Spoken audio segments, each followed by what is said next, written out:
नमस्कार दोस्तों, स्वागत है आपका एक नए व्लॉग में, एक नई वीडियो में। आज मैं पहुंच जा रहा हूं केदारनाथ। सबसे पहले तो हम 10-12 दोस्तों ने प्लान बनाया था कि हम लोग जाएंगे, पर एक एक करके सबने कैंसिल कर दिया और लास्ट में मैं अकेला ही रह गया। और इतने दिनों से प्लान बनाते बनाते फाइनली आज मैं निकल गया। कल मैंने अपने खन्ना शहर से अम्बाला तक की पहले बस ली, उसके बाद अम्बाला से हरिद्वार तक की बस ली क्योंकि ट्रेन में सीट कंफर्म नहीं हो रही थी और फिर खड़े होकर आना पड़ता जनरल में, इसलिए बस से ही आ गया। आराम से बैठकर बीच बीच में सोकर बस से ही निकल गया। उसके बाद हरिद्वार तक आया अम्बाला से, और अम्बा हरिद्वार से बस लेकर अब जा रहा हूँ सोनप्रयाग तक। रास्ता कुछ ऐसा है कि जगह जगह पर लैंडस्लाइड हो रखी है, जिसकी वजह से आने में थोड़ी बहुत परेशानी तो हो रही है और बस रुक रुक कर आ रही है। काफ़ी जाम भी मिल रहा है रास्ते में और काफ़ी सारे पत्थर भी जैसे गिरे हुए हैं। और अभी हम लोग किसी ढाबे पे रुके हैं रोटी खाने के लिए, और रास्ते में कुछ दोस्त बन गए मेरे जिनके साथ मैं जाऊंगा। चलो अब मैं आपको अपने दोस्तों से मिलवाता हूँ और दिखाता हूँ कि कैसे माहौल में, जैसे कि मैं आ रहा था। और सोने के लिए बस में तो ऐसे बताऊं कि मैं नीचे ही लेट गया था, वो भी मैं दिखाऊंगा आपको कि नीचे मैं लेट गया था। और ये है हमारी बस जिसमें मैं आया हूँ। चलो अब कुछ खा पी लेते हैं, दोपहर का टाइम हो रहा है, लगभग 2:30 बज गए हैं। शाम तक तो पहुंच ही जाएंगे सोनप्रयाग। ये वो बस की जगह है जहाँ मैं सोया हुआ था और यहीं पे मैं सो के आया हूँ। जैसे इसमें देखो आप कैसे सोया हुआ हूँ मैं। और यहाँ पे लैंडस्लाइड हुई थी, थोड़े पत्थर आए हुए तो भाई लोग हटा रहे हैं। ये वो बस है जिसमें हम लोग सब बैठ कर आए हैं हरिद्वार से सोनप्रयाग तक। और रास्ते में देवप्रयाग में थोड़ा लैंडस्लाइड हुआ था, देवप्रयाग के थोड़ा आगे देवप्रयाग के, तो वहाँ पे हमको 3-4 घंटा हम बाहर खड़े रहे, फिर जेसीबी आई और उसने हटाया। तो भाई अब मैं पहुंच चुका हूँ सीतापुर। खाना खाने के बाद बस में हिलते झूलते सीतापुर पहुंच गए और ये भाई लोग हमारे साथ हो गए, रास्ते में मिल गए। ये सारी टीम हमारी एक बन गई है। और भाई लोग कितना जोश है अंदर।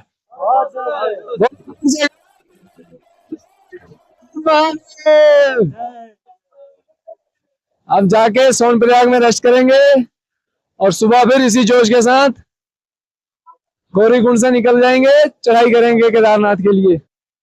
और अभी हम सोनप्रयाग पहुंच गए। भाई लोग, आज तारीख है, कितनी तारीख है? आज तारीख है 19। और ये कुछ मौसम का नज़ारा है, देखो नदी में कितनी पानी है, बहुत ज़्यादा तेज बहाव है आज का। और मौसम भी ठीक ठाक है, बारिश इतनी हो नहीं रही है, बारिश नहीं हो रही है। और बाकी ऊपर जाके देखते हैं। अब गौरीकुंड पहुंचने वाले ही हैं, बस टैक्सी ने थोड़ा पीछे छोड़ दिया था, रास्ता खराब है। अब गौरीकुंड से फिर सबको पता ही है यात्रा शुरू हो जाएगी आराम से अपनी। चलो फिर बाकी का आपको धीरे धीरे दिखाता रहता हूँ मैं पूरे व्लॉग में। पूरी वीडियो जरूर देखना अगर आप भी केदारनाथ आना चाहते हो और केदारनाथ का अपडेट लेना चाहते हो तो। सोनप्रयाग से टैक्सी में बैठकर गौरीकुंड पहुंच गए, अब यात्रा यहाँ से शुरू होगी। तो भाई लोग, जैसे मैंने आपको दिखाया गौरीकुंड में पहुंच चुका हूँ। और जैसे कि हर एक साल मैं अपने चप्पल उतार कर लिफाफे में डाल लेता हूँ और नंगे पैरी सारी यात्रा करता हूँ। और ये जो मेरा भाई वीडियो बना रहा है ये भी मेरे साथ ऐसा ही करेगा इस बार। तो भाई ये चप्पल उतारने के पीछे भी एक रीजन है, वो मैं आपको आगे की वीडियो में बताऊंगा। ये देखो भाई, ये भाई लोग मुझे रास्ते में मिले, सब अपने बिहार के हैं, यूपी बिहार के हैं। ये डाल दिया चप्पल अंदर। अब यहाँ से यात्रा नंगे पैर शुरू करेंगे गौरीकुंड से केदारनाथ तक। मेरा भाई जो हमें साथ में मिला था उनमें से एक है, ये भी चप्पल उतार कर देखो लिफाफे में रख रहा है। ये भी कह रहा है कि भोले बाबा के पास नंगे पैर पहुंचेंगे। भाई लोग और भी हैं, एक कहाँ गया? और आगे एक पीछे है और 2-3 और हमारे साथ मिले थे, वो आगे हैं। बोलो फिर जगह वीर बजरंगे बोल महादेव। चलो भाई लोग अब शुरू करते हैं। केदारनाथ का असल ट्रैक होता कैसे है, ऐसी सड़क होगी ये मत सोचना कि जैसे वैष्णो देवी में आपको बिल्कुल आसान सी सड़क मिल जाती है, साफ सुथरी सी। नहीं, भोले बाबा बहुत परीक्षा लेते हैं। और इस मौसम में तो वैसे भी देखो सारा ट्रैक खाली है, कोई नहीं दिख रहा दूर दूर तक। और हमने अपनी यात्रा ऐसे 6 बजे शुरू कर दी थी। 6 बजे हम निकल गए थे, अभी भी 6:30 हो रहे हैं। गौरीकुंड से थोड़ा सा ऊपर आ चुके हैं हम लोग और बिल्कुल खाली है, सारा ट्रैक खाली है। झरने में पूरा पानी, सारे झरने ऐसे ही तेजी से चल रहे हैं और सारा रास्ता गीला है, चिक्कड़ हो रखा है हल्का हल्का। तो भाई जैसे कि मैंने कहा था कि मैं वीडियो में आगे आपको बताऊंगा कि मैं हर साल नंगे पैर ही यात्रा क्यों करता हूँ। तो भाई मैं जिस लड़की से प्यार करता हूँ ना, तो मैंने बोला था भोलेनाथ से कि अगर इस लड़की से शादी हो जाएगी तो मैं हर साल केदारनाथ नंगे पाँव आऊँगा। पर उस लड़की से शादी तो नहीं हुई, पर केदारनाथ तो आना है। वो प्यार रहे चाहे ना रहे, जो भोलेनाथ से प्यार है वो तो हर जन्म, पता नहीं जितने जन्म लूँगा मैं उतने जन्म तक भोलेनाथ के साथ वो प्यार रहेगा। और ये भाई लोग, ये जगह है मतलब बीच में आती है गौरीकुंड क्रॉस करके। यहाँ पे इतनी मार्केट लगती थी ना जब सीजन चलता है मई जून में, इतनी मार्केट लगती है। अभी कोई भी नहीं है, कोई भी कुछ नहीं बेच रहा, सिर्फ 1-2 आदमी हैं जो बेच रहे हैं, नहीं तो यहाँ पे भीड़ बहुत होती है। अब केदारनाथ बस ज़्यादा दूर नहीं, 13 किलोमीटर, और यहाँ पे साफ साफ लिखा हुआ है कि आगे कहीं भी लैंडस्लाइड हो सकती है क्योंकि झरना ऊपर से पत्थर आ सकता है, इसलिए थोड़ा ध्यान से ही चले। ये रास्ता बिल्कुल खाली है, ट्रैक बिल्कुल इस बार खाली है। जगह जगह पर नल भी है पानी भरने के लिए, और खाने पीने के लिए मैं तो अपने घर से ही लेके आया था, जैसे पोहा है, भुने हुए चने और बिस्किट, ताकि यहाँ पे खरीदना ना पड़े। उसके बाद रास्ते में मेरे को बहुत मतलब ऐसे बंदे मिले बुजुर्ग से जो कि पैदल जा रहे हैं बिल्कुल झुंड बना के, और इनके पीछे ही नौजवान घोड़े पे लद के आ रहे हैं। चलो सब सही है। तो भाई लोग, जब मैंने केदारनाथ का ये ट्रिप बनाया था ना, तो मेरे साथ प्लान करने वाले बहुत थे जिन्होंने कहा था कि मैं तेरे साथ चलूँगा, कि कोई चले चाहे ना चले मैं तेरे साथ चलूँगा। 10 से 12 जाने सिर्फ यही बात कह रहे थे, हाँ भाई पक्का है पक्का है पक्का है। पर लास्ट में ऐसे देखो, मैं अकेला ही हूँ, कोई भी नहीं आया, कोई भी नहीं। चाहे कोई जितना जिगरी दोस्त हो, चाहे कुछ भी हो भाई, इसी तरह ना जिंदगी में आप लोग या मैं या कोई भी अकेले ही रह जाते हैं। साथ में चलने वाले तो बहुत कहते हैं कि हाँ भाई चलेंगे चलेंगे चलेंगे, और लास्ट में आप लोग अकेले ही रह जाओगे। इसीलिए मेरी बात मानो, अभी से ही सोलो ट्रिप करना शुरू कर लो। आने वाले टाइम में आपको भी अकेले ही चलना है, चाहे वो केदारनाथ का सफ़र हो या ज़िंदगी का सफ़र हो, चलना तो अकेले ही पड़ेगा मेरे दोस्त। बस ऐसा ही कोई चाहिए जो साथ में केदारनाथ आ जाए। ये देखो मौसम चेंज हो रहा है, पल पल मौसम चेंज हो रहा है, कभी बारिश हो रही है तो कभी धूप निकल रहा है, कभी बिल्कुल फोक सा रह रहा है यहाँ पे। और ये बड़ा वाला पार्ले जी में ले गया था अपने साथ बैग में, कहीं भी खाना पड़ सकता है। और रास्ते में मुझे मिला एक ऐसा दोस्त जिसे पार्ले जी मुझसे भी ज़्यादा पसंद है। चलो मैं दिखाता हूँ वो दोस्त है कौन। ये बैग में रखने के बाद पहले तो मैंने खाया, उसके बाद मैं अपने दोस्त को दूंगा। ये पहले तो बहुत नखरे दिखा रहा है, फिर बाद में खाना इसने शुरू कर दिया, फिर आधा पैकेट इसने खाया और आधा पैकेट मिलके दोनों भाई ने खा लिया।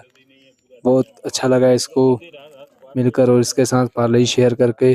बाद में जाने के टाइम खुश हो गया। ये देखो यार मस्त सो रहा है, यहाँ पे पहाड़ों में सो रहा है भाई। मुझसे ज़्यादा अच्छी ज़िंदगी तो इसकी है। और ये भाई वो शॉर्टकट है केदारनाथ का, जैसे रील्स पे दिखाते हैं ना, व्लॉग्स में दिखाते हैं, वो शॉर्टकट है। पिछले साल मैं इसी से गया था, पर इस साल नहीं जाऊंगा क्योंकि इस साल मौसम कुछ ज़्यादा ही ख़राब है। कुछ नहीं पता कब लैंडस्लाइड हो जाए या फिर ऊपर से पानी आ जाए, पत्थर आ जाए, और ऊपर से मैं नंगे पैर भी हूँ, इसलिए इधर से नहीं जाऊँगा। मैं बिल्कुल सीधे रास्ते से ही जाऊँगा जिधर से सब जा रहे हैं। थोड़ा ऊपर आने के बाद बारिश शुरू हो गई थी, तो मैंने रेन कोट निकाल कर ऊपर डाल लिया और कानों में हेडफोन लगा रखे हैं। गाना सुनते सुनते ही पूरी यात्रा खत्म हो गई, भजन सुनते सुनते भोलेनाथ के। सो फाइनली मैं पहुंच गया केदारनाथ के गेट पे। ये सामने बड़ा सा गेट लगा रहता है ना, वहाँ पे मैं दिखाता हूँ आपको। ये देखिए मेरे पीछे। अब इसके बाद सीधा बस ज़्यादा नहीं 500 मीटर और अपने बाबा के पास, अपने भोलेनाथ के पास। मंदिर तो यहीं से दिख रहा है, मंदिर का ऊपर का हिस्सा यहीं से दिख रहा है। पहले मंदिर सारा दिखता था, अब होटल बिल्डिंगें इतनी बना दी हैं यहाँ पे कि मंदिर दिखना ही बंद हो गया। चलो पास में जाकर दिखाता हूँ आपको। ये है हेलीपैड और उधर साइड में एक हेलीकॉप्टर क्रैश पड़ा था जब यात्रा शुरू हुई थी, तब से वैसे ही पड़ा है। और अपना केदारनाथ मंदिर तो दिख ही नहीं रहा, इतने बड़े बड़े होटल बना दिए, बिल्डिंग्स खड़ी कर दी हैं, थोड़ा सा दिख रहा है बस। और यही रीज़न है कि यहाँ पे जो है ना बाढ़ आती है, क्योंकि पहाड़ों से छेड़खानी करते हैं ये लोग, तो फिर पहाड़ तो अपना जलवा दिखाएंगे ही। और ये पुल है ऊपर जो और अच्छे से बना दिया है, और जो नीचे नदी चलती है केदारनाथ के साथ, मंदाकिनी नदी, अगर आपको पता है तो आप भी कमेंट करके यस लिखो, नहीं पता तो नो लिखो। बहुत रफ्तार है नदी में, बहुत ज़्यादा पानी आया हुआ है। मैं पहुँच चुका हूँ बिल्कुल मंदिर के पास, और सामने है जो ओम बना हुआ है बड़ा सा, वो बिल्कुल मेरे सामने है। तो अभी मैं आपको यहाँ के हालात दिखाता हूँ और यहाँ का मौसम दिखाता हूँ। आज तारीख है 19 अगस्त और बरसात का टाइम है। इस बरसात में आपको यहाँ का हालात दिखाता हूँ मैं। ये है इनकी इस मंदिर की पौड़ियाँ जो यहाँ से बना दी हैं। अब दर्शन के लिए यहाँ से जाना पड़ता है, पहले तो बहुत सीधा रास्ता होता था, अब तो बहुत इन्होंने घुमा फिरा के बना दिया है। चलो, ये ज़्यादा भीड़ है नहीं, बिल्कुल कम लोग हैं यहाँ पे, बिल्कुल सामान्य सी भीड़ है यहाँ पे। और ये ओम, जो ओम बना रहता है ना, वो है। और वो इसके बीच में से मंदिर दिख रही है। थोड़ी देर में मंदिर के पास जाके आपको दिखाएंगे। पहुँच गया, सपना हुआ पूरा।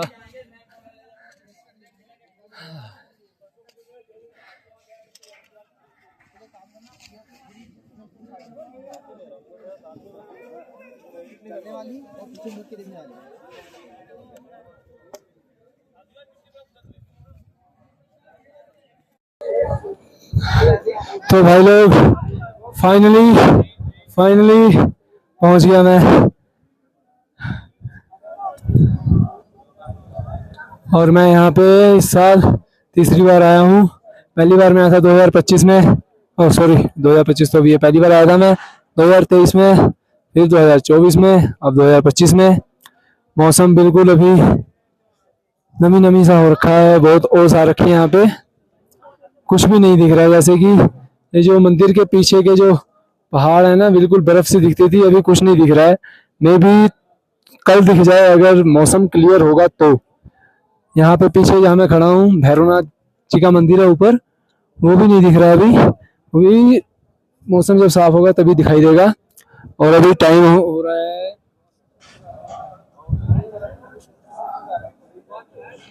1 बज रहे हैं भाई, और 6:30 बजे तक मैंने चढ़ाई शुरू करी थी। 1 बजे मैं पहुंच गया और आराम से ही आया हूँ। मेरे साथ के अभी भी बहुत पीछे हैं, पता नहीं कहाँ तक पहुंचे होंगे, कहाँ तक नहीं।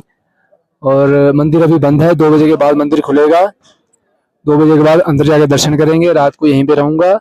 और उसके बाद कल सुबह अंदर गृह घर में जाकर दर्शन करके फिर बद्रीनाथ के लिए निकलूंगा। तो भाई लोग कपाट खुल चुके हैं, 2 बजे खुल गए थे, 2:45 हो रहे हैं और मैं अभी दर्शन करके आया हूँ अंदर से। बारिश लगी थी, अब साफ हो गई है बिल्कुल। और मतलब इतना खाली है ना अभी मंदिर कि आप चाहे 10 बार दर्शन कर लो, कोई कुछ नहीं कहेगा, कोई मतलब परेशानी नहीं है, मस्त दर्शन हो रहे हैं। ये है कि बस मौसम में बादल बहुत है। भाई समझदार लोग समझाते रह गए कि मत जा मत जा, और ये भोलेनाथ का दीवाना आ ही गया भोलेनाथ के पास।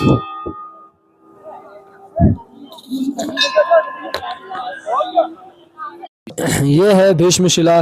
कहा जाता है कि इस पहाड़ ने ही, जब 2013 में बाढ़ आई थी तो इस पहाड़ ने ही पानी को रोका था और केदारनाथ मंदिर को बचाया था। और ये है शंकराचार्य जी की मूर्ति। शंकराचार्य ही हैं जिन्होंने केदारनाथ को दोबारा से बनवाया था और इनका पूर्ण निर्माण किया था।